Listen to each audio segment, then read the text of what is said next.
Gardeners are an optimistic lot and are used to finding solutions. Most people would be astonished by the amount of work and research and blood, sweat, and tears that went into the development of the garden. The David Douglas Botanical Garden Society was founded in 1991 with one clear vision: to build a botanical garden in Prince George. In 2000, a 2-acre demonstration garden was built between 2 parking lots at the University of Northern British Columbia. This was a proving ground. Now we've taken this plot of land that did look like a mud hole and shape it to the point where it is a destination now in itself. That's the ace in the hole, and we can make that into a whole deck of aces. We need to go big or go home. 30 years after forming the society, 2023 marked the start of Phase 2, developing the first 4 acres of a total 23-acre expanded botanical garden. It's the continuation of our dream.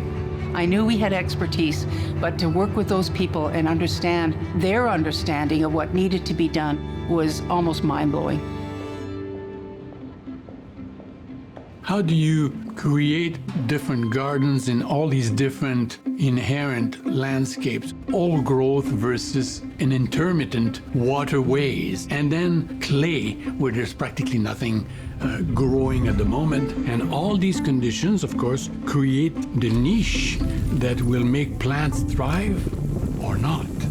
And it's a different vision for those 3 places. The garden that we're going to be growing will have to be a 4-seasons garden. So in the spring, you have your tulips, you have your daffodils. In the summer, you have your annuals and your perennials that are blooming. In the fall, you have the colors. And in the winter, you have your shapes, the snow mounding over top of different plants. Part of the fun of the creative choices is actually finding plants that people are not expecting to see here. How are we going to attract people such that they're going to enjoy the garden more than just the value of the plants itself? We want to captivate visitors by integrating recognizable elements of the northern landscape into the architectural design. The joining of the Nechako and the Fraser River is being reproduced within our pathways, coming together in a natural free-flowing form. We have eventual plans for a visitor center, interactive signage, educational spaces, children's gardens, and research gardens. The idea is that there is something to be learned in every corner of the garden for every visitor. Gardens are cherished worldwide. There's a certain level of renewal that comes with that. In Japan, they have a name for this, Shinrin Yoku, forest bathing. Even doctors now are prescribing outdoor exposure. Every place needs a botanical garden. Not only for the beauty, it's really important for people to understand the environment they live in, how to adapt to it, how to treat it respectfully. A recreational development like this rarely happens. They take decades of hard work and money and require many hands in the dirt year after year. Without a team of volunteers with such intense passion and expertise for this dream, none of this would be possible. Yes, do I have a favorite plant? Hardy cacti have thorns that protect them, but they have the most beautiful flowers. We all have favorites, and I have one this week and maybe a different one next week. When you hear the wind blowing through the leaves of a trembling aspen, it brings satisfaction and enjoyment to myself.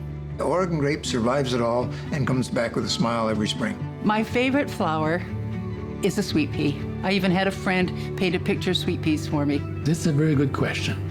I don't think I have a favorite tree. I have many.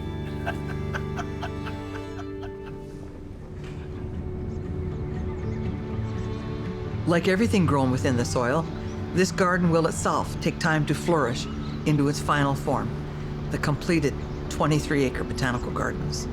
Phase 2 will be completed over the next few years and is the first of many phases that we will need to be continually funding and developing.